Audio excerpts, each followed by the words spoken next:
নমস্কার বন্ধুরা, চলে আসলাম আমাদের আরেকটি নতুন রেসিপির সঙ্গে। আজকে আমি আপনাদের সঙ্গে শেয়ার করে দেখাবো খুবই কম মশলায় গরমকালের একটি দুর্দান্ত মাছের ঝোলের রেসিপি। পেঁয়াজ রসুন ছাড়াই এই মাছের ঝোলটা তৈরি হয়ে যায়। আর যেহেতু গরমকালে কিন্তু কম মশলাটা খাওয়াই আমাদের শরীরের পক্ষে ভালো, তাই আমি একদম হালকা পাতলা একটা মাছের ঝোলের রেসিপি কি করে তৈরি করব সেইটাই নিয়ে এসেছি। চলুন দেখে নিয়ে যাক আমি এই মাছের ঝোলের রেসিপিটা তৈরি করতে আমাদের কি কি উপকরণ লাগবে। আমি প্রথমে একটা কাতলা মাছ নিয়ে নিয়েছি, 5 পিস কাতলা মাছ নিয়েছি। যেহেতু আমার আগের দিনে আনা মাছ, তাই আমি মাছটা ধুয়ে লবণ হলুদ মেখে রেখেছিলাম। তারই সঙ্গে কিছুটা আলু দেবো আমি, সেই জন্য দেখুন এখানে আলুটা ভালো করে খোসা ছাড়িয়ে পরিষ্কার করে নিয়েছি। আর তারই সঙ্গে একটা টমেটো, কটা চেরা কাঁচা লঙ্কা আর একটু আদা নিয়ে নিয়েছি। আদাটা একটু পেস্ট করে নিতে হবে। প্রথমেই কড়া বসিয়ে দিচ্ছি, কড়াটাকে খুব ভালো করে গরম করে নেব। এই মাছের ঝোলের জন্য একটা গুঁড়ো মশলা তৈরি করব আমরা। সেইটা হচ্ছে 1 টেবিল চামচ আমি গোটা জিরে দিয়ে দিচ্ছি, আর দিয়ে দেবো আমি হাফ টেবিল স্পুন রাঁধুনি। হ্যাঁ, এই রান্নাতে কিন্তু আমরা জিরের গুঁড়ো আর রাঁধুনিটা ব্যবহার করব। এই জিরে আর রাঁধুনি একসঙ্গে হালকা ভেজে নেব, গ্যাসের ফ্লেমটা একদম লো করে। দেখুন আমার ভাজা হয়ে গেছে। এবার আমি একটু ঠান্ডা করে এইটাকে গুঁড়িয়ে নেব। আপনারা শিলনোড়া বা মিক্সার জারে দিয়ে মশলাটাকে গুঁড়িয়ে নেবেন। আমি একটুখানি মশলা ছিল, সেই জন্য শিলনোড়াতেই গুঁড়িয়ে নিয়েছিলাম। আর আমি ওই কড়ার মধ্যেই দিয়ে দিচ্ছি সরষের তেল। যেহেতু আমাদের মাছ ভাজতে হবে, সেই জন্যই আমি সরষের তেল দিয়ে দিচ্ছি। কড়াটা আমার গরম ছিল, যেহেতু আমরা জিরে আর রাঁধুনি ভেজেছিলাম। আর দেখুন তেলটার থেকে ধোঁয়া বেরিয়ে গেছে। অবশ্যই যখনই আমরা মাছ দেব তেলের মধ্যে, আমাদের তেলটা যেন খুব ভালো করে গরম হয়ে যায়। তেলটা না ভালো করে গরম হলে কিন্তু আমাদের মাছটা কড়ার থেকে লেগে যাওয়ার ভয় থাকে, আর মাছটা কিন্তু উল্টানোর সময় ভেঙে যাবে। সেই জন্য তেলটা ভালোভাবে যতক্ষণ না ধোঁয়া ছাড়বে তেলটা আমরা গরম করে নেব, তারপরেই মাছগুলো আমরা সবসময় দেব। দেখুন মাছটা আমার এক পিঠটা খুব ভালো করে ভাজা হয়ে গেছে। আমাদের ঘরে কিন্তু আমরা মিডিয়াম মাছ ভাজা খাই, অনেকে আবার মাছ ভাজা কড়া খেতে ভালোবাসে। তবে আমার মনে হয় মিডিয়াম করে ভাজলে পরেই মাছটা বেশি ভালো লাগে খেতে। মাছটা আমার দুই পিঠটাও খুব ভালো করে ভাজা হয়ে গেছে।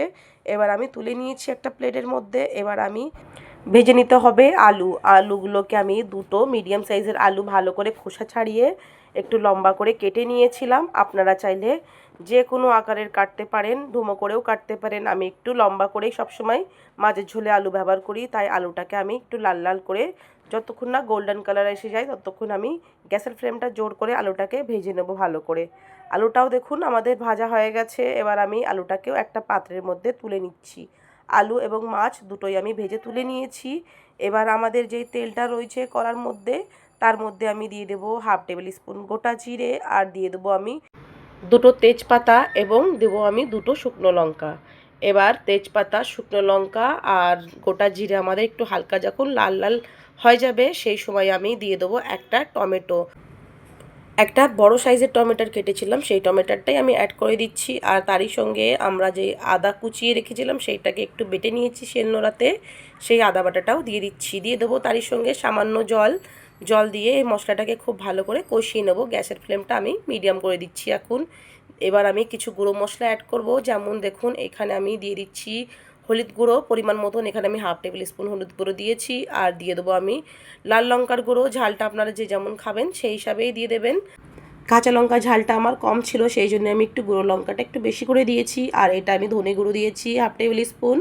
এবার কটা কাঁচা লঙ্কা আমি 4 থেকে 5টা কাঁচা লঙ্কা চিড়ে রেখেছিলাম মাঝখান দিয়ে। দেখুন আমি এই কাঁচা লঙ্কাটাকেও দিয়ে দিচ্ছি। এবার গ্যাসের ফ্লেমটা একদম লো করে দিচ্ছি। লো করে খুব ভালো করে মশলাটাকে আমি কষিয়ে নেব 2 মিনিট ধরে। 2 মিনিট কষানোর পর আমাদের ভেজে রাখা আলুগুলোও অ্যাড করে দেবো। আর তারই সঙ্গে আমি পরিমাণ মতন লবণটা দিয়ে দেবো। লবণটা আর হচ্ছে আমাদের আলু একসঙ্গে দিয়ে আমি আরও 5 মিনিট ধরে মশলাটাকে খুব ভালো করে কষাবো। আলু এবং সমস্ত মশলাকে যতক্ষণ কষাবেন ততই কিন্তু আমাদের এই মাছের ঝোলের রেসিপিটা কিন্তু খেতে ভালো লাগবে। তাই আমি অনেকক্ষণ ধরেই কিন্তু এই মশলাটাকে কষাবো। মোটামুটি আমার 5 থেকে 7 মিনিট ধরে মশলাটাকে কষাবো। আমি হালকা জল দিয়ে দিয়েছিলাম, আমি দেখাতে ভুলে গেছি। জল দিয়ে আমি আরও কিছুক্ষণ 5 থেকে 7 মিনিট ধরে কিন্তু মশলাটাকে কষিয়ে নিয়েছিলাম। দেখুন টমেটো, আদা বাটা সমস্ত মশলা কিন্তু আমার খুব ভালোভাবে কষানো হয়ে গেছে। তেল দেখা যাচ্ছে, তার মানে আমাদের মশলা খুব ভালোভাবেই কষানো হয়ে গেছে। এবার আমি এর মধ্যে জল অ্যাড করে দেবো। জলের পরিমাণটা কিন্তু যে যেমন ঝোল খাবেন সেই হিসাবেই কিন্তু জলটা দিয়ে দেবেন। আমি একটু গা মাখা ঝোল দেবো, তাই আমি সেই হিসাবে জলটা দিয়ে দেবো। এই দেখুন এবার আমি ঝোলটা দিয়ে দিচ্ছি। ঝোলটা খুব পাতলা ঝোল হবে না, আবার খুব কম ঝোলও হবে না, মিডিয়াম ঝোল রাখবো, সেই হিসাবেই আমি জলটাকে দিয়ে দিচ্ছি। দেখুন আমি নর্মাল জল দিয়েছি, আপনারা চাইলে গরম জলও দিতে পারেন। ঝোলটা এবার খুব ভালো করে ফুটতে দেবো আমরা। ঝোলটা দেখুন ফুটে উঠে গেছে। এবার আমি যেই মাছগুলো ভেজে রেখেছিলাম মাছগুলোকে আমি অ্যাড করে দিচ্ছি। মাছগুলোকে দিয়ে আমি ভালো করে মাছটা একটু খুন্তি দিয়ে ডুবিয়ে দেবো ঝোলের মধ্যে। আর আমি মাছের ঝোলটাকে একটু ঢাকা দিয়ে রাখবো। আমি গ্যাসের ফ্লেমটা মিডিয়াম টু লো করে যতক্ষণ না আলু সেদ্ধ হয়ে যায় আর আমাদের মাছটা খুব ভালোভাবে একটু ঝোল অ্যাবজর্ব হবে, সেই হিসাবেই আমরা এটাকে রান্না করে নেব। ঢাকা দিয়ে আমি 5 মিনিট পর দেখাচ্ছি কেমন দেখতে লাগছে। দেখুন এই দেখুন 5 মিনিট পর আমি ঢাকাটা খুললাম।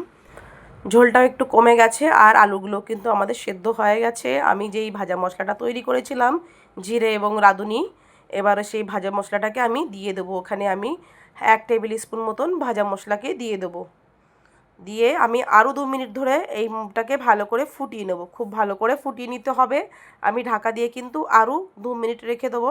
এই সময় গ্যাসের ফ্লেমটা আমি একদম লো করে দেবো। লো করে গুঁড়ো মশলাটাকে ভালো করে মিশিয়ে দিতে হবে। এই দেখুন আলুগুলো আমাদের খুব ভালো করে কিন্তু সিদ্ধ হয়ে গেছে। আমাদের যে ভাজা মশলাটা দিয়েছি সেই মশলা দেওয়ার কারণে আমি আরও 1 মিনিট মতন ঢাকা দিয়ে রেখে দেবো একদম লো করে। তারপরে আমি ঢাকাটা খুলে দেবো। আমাদের মাছের ঝোল কিন্তু রেডি হয়ে গেছে। এই ঝোলটা কিন্তু আমাদের গরম ভাতের সঙ্গে খেতে ভীষণ ভালো লাগে। আমি কাতলা মাছ দিয়ে করেছি, আপনারা চাইলে রুই মাছ বা যে কোনো মাছ দিয়ে এই ঝোলটা এরকম করে করতে পারেন। একই রকম করে খুবই ভালো লাগবে আশা করি। আর খুব তাড়াতাড়ি হয়েও যায়, সেরম বাটাবুটির ঝামেলা নেই। আর পেঁয়াজ রসুন যেহেতু ব্যবহার করিনি, খুবই চটজলদি এটা হয়ে যায়। আর গরমকালে কিন্তু খুবই উপকারী এটা পেটের জন্য। আপনারা অবশ্যই এরকম করে এই রান্নাটা করবেন, করে আমাকে কিন্তু জানাবেন কেমন হয়েছিল। আমার এই রেসিপি যদি ভালো লেগে থাকে তাহলে আমার চ্যানেলটিকে লাইক করবেন, শেয়ার করবেন, সাবস্ক্রাইব করবেন। অবশ্যই কমেন্ট করে জানাবেন আমার এই রেসিপিটি আপনাদের কেমন লেগেছে। এবারের মতন আসি, আবার আসবো আমাদের আরেকটি নতুন রেসিপির সঙ্গে। ততক্ষণ আপনারা সকলেই ভালো থাকবেন, সুস্থ থাকবেন এবং সচেতন থাকবেন।